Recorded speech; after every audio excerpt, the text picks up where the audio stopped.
In this episode of Coffee with the Chair, Building Back Better, Spokane Democrats look back on the COVID-19 pandemic and share their perspectives on how we can best recover as a community using all the resources available to us with broad input and transparent decision-making. We had a FiveAlarm Fire. Absolutely. We had a FiveAlarm Fire. A global pandemic. A global pandemic that really devastated economies and individual people's lives. And FiveAlarm Fire and the fire department came in and doused the flames, and not without some impacts. We've got the structure is safe, but we've got some burnt furniture and some wet carpet as a result of that. Me too. And it was going to happen. So this idea that magically, with pixie dust or a magic wand, we're going to just bring things back to the way they were. We hit an inflection point at the beginning of the pandemic. Economic injustice, racial injustice, it all became very clear. It became very clear to us who were essential workers. Yep. And those were the people that were delivering services face to face, putting themselves and their families in jeopardy. And we had to do right by them. And it was a large part of our immigrant population that was working in farm fields, that were working in food processing plants, that were transporting goods, people that were stocking shelves.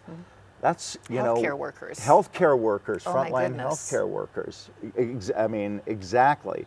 And the strain and just the pressure that were put on those folks, we had to acknowledge that, and in order to keep food on the table in people's homes and their ability to access health care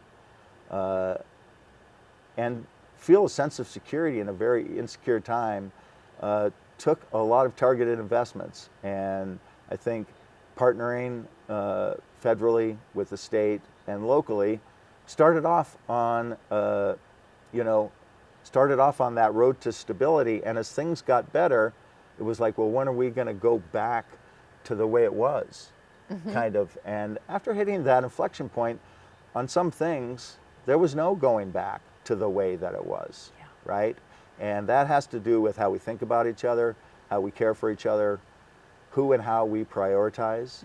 Oh, well, it's been a long 2.5 years, hasn't it? There's been a lot of, I think, struggles during the pandemic, but I see people coming out of the pandemic with a lot of supports that the federal government provided through the CARES Act, through the American Rescue Plan. But if we can use some of this American Rescue Plan kind of as a down payment on some of these things, I think we can figure out how we have great philanthropy in Spokane, from Inovia Foundation to businesses like Avista Foundation, STCU. They give millions of dollars back into our community. If we can leverage those private funds with these government rescue plan dollars, I just think we could do some amazing things for our community that sets us up for everyone to have access. Well, people need to realize, first of all, that President Biden and Congress passed what's called the American Rescue Plan, stimulus as people call it, and Spokane County received $100 million. That money was meant to help us build back from the pandemic, and it can do a lot of good. There's groups in the community, unions, churches, faith groups and childcare providers that are saying, hey, childcare is the labor shortage that causes other labor shortages. Absolutely. Right? If people don't have affordable childcare, parents, a lot of times they can't go to work because they don't have a safe place for their child to be. And these folks are asking our county commissioners to invest $5 million of that $100 million into stabilizing our child care centers in Spokane, meaning stop them from closing and help them retain their staff, and then help make it more affordable for middle-class families until some further funding comes from the federal and state governments. I think that's a great idea. Have they already spent the 100,000 or 100 million? Is it because it's already out in the community doing other work? No. There has been a portion of it that's been dedicated, but much of it is still available. It's just not getting out there yet, and I think that we need a greater level of urgency because we do have families struggling. And that money is meant to benefit the families in our community and help them thrive coming out of the pandemic. Well, and I understand that in addition to our own community's resources, the federal government has made money available to communities to help cope with the after effects of the ongoing pandemic. How has the county been using that money that's been made available to us? That's a great question. I wish it was easier for us to identify and understand how both the CARES funding was invested and how the American Rescue Plan dollars are being invested or prioritized. Unfortunately, there's not a transparent, accessible system for us to really understand all of that. And that would be a top priority for me, to make sure that government operates transparently, both in terms of these federal dollars, but across the board. And that we're really taking sincerely into consideration the needs and priorities of our community members and our constituents.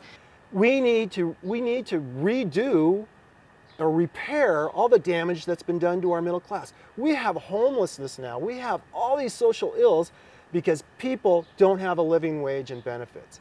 We need to address that. Jobs are first, and we have to have good jobs. We have to reinvigorate manufacturing. I'm on the Washington Commerce Department for Manufacturing Development, and it's a council made up of half business and half labor to double manufacturing jobs in the next 10 years, to go from 260 to 520,000 jobs. Wow. So important, because that's how we tackle crime, homelessness, addiction. We give people the dignity that they deserve by giving them the opportunity to make a living wage and have benefits. Well, I think there's a real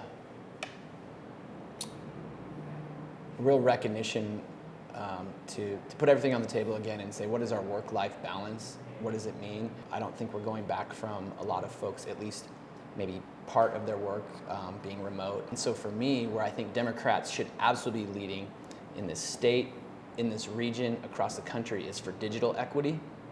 Meaning what? To make sure that people have access to broadband. We saw initially in the pandemic so many students were cut out because of remote learning and not having access, and so there was an education focus. I've served on our healthcare committee for 10 years. I've worked a lot on telehealth issues. I believe digital equity is critical for healthcare, education, jobs. So I think one of the things that we've all learned from the pandemic is people who we now call essential workers, Yeah. the people making our coffee and taking care of our kids and taking care of our elderly and people who become ill. That can't be done remotely. Some Absolutely. of that requires people to show up in person, sort of regardless of what's going on. What can we do to support those folks? Well, we can pay our caregivers more, an affordable living wage. Right now, they're doing back-breaking work. They're showing up day. They're saving the state tons of money by allowing people to live their better life in their own homes.